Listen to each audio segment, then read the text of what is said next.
Ada satu kisah saat di Madinah ada seseorang yang benci jika ada orang lain yang terlalu menyanjung dan mengagungkan Nabi Muhammad SAW. Tatkala beliau mengatakan, ngelihat aja ada orang yang lagi baca maulid, ada orang yang lagi baca salawat, bencinya luar biasa. Ada satu orang ahli ibadah dengan cinta yang begitu besar kepada Rasulullah SAW. Setiap hari dia salawat. Tatkala beliau sedang ziarah ke makam Nabi, beliau sedang membaca maulid, ada salah satu orang di belakangnya mendengar. Begitu selesai diajak makan di rumahnya. Tuan, saya undang makan di rumah saya, boleh? Boleh. Alhamdulillah, dibawalah sampai ke rumah. Begitu sampai di rumah ternyata bukan dikasih makan, tangan diikat, lidahnya dipotong. Kenapa? Saking bencinya karena orang tersebut terlalu menyanjung dan mengagungkan Nabi Muhammad SAW.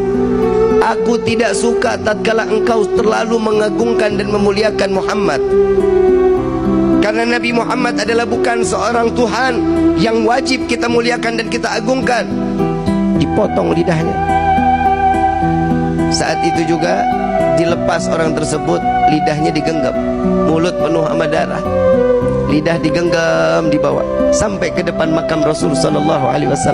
Di dalam hati beliau mengatakan, ya Rasulullah, maafkan saya, bukan saya enggak mau salawat lagi kepadamu, tapi lidah saya saat ini sudah ada di tangan saya tidak lagi dapat menyanjung dan memuliakanmu dengan lidah yang sempurna. Saking sakitnya, darah yang begitu banyak, beliau pingsan.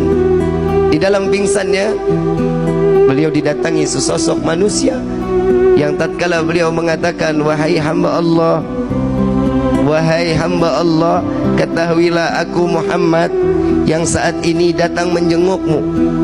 Biarkan lidah itu terputus, sekalipun jika engkau tetap mencintaiku, maka Allah akan berdekatan, Allah akan mengizinkan aku dekat denganmu, kata Nabi SAW. Namun si hamba Allah ini mengatakan, ya Rasulullah, tapi aku ingin bersolawat dengan fasihnya, dengan kegembiraan, dengan lisan yang penuh dengan kesempurnaan. Maka lidah tersebut diambil oleh Rasul SAW, dimasukkan ke dalam mulut. Di dalam mimpinya, tatkala terbangun dari tidurnya, lidahnya udah nyambung lagi.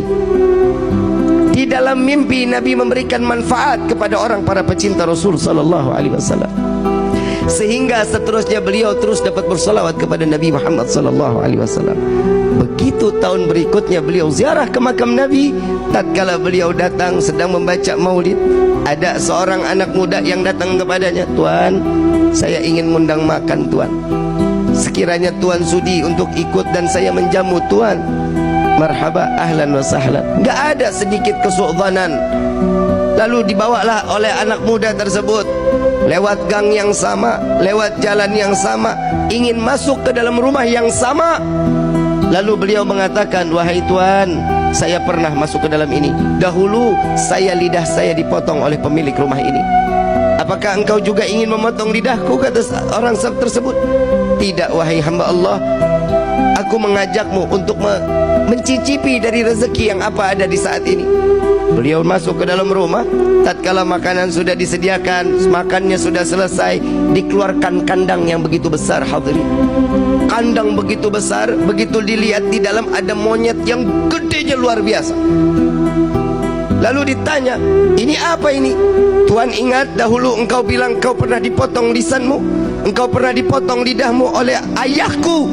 Dia adalah ayahku yang Allah kutuk menjadi kerak yang besar. Maka wahai Tuan, maafkan ayahku, biarkan dia kembali dalam keadaan wujud yang sempurna. Maka hamba Allah ini mengangkat kedua belah tangan, ya Allah, aku maafkan orang tersebut yang telah membenciku dan membenci Nabi Muhammad SAW. Maka Allah rubah beliau dalam keadaan sempurna manusia tersebut, maka mati dalam keadaan membenci Rasulullah SAW. Na'udzubillahi min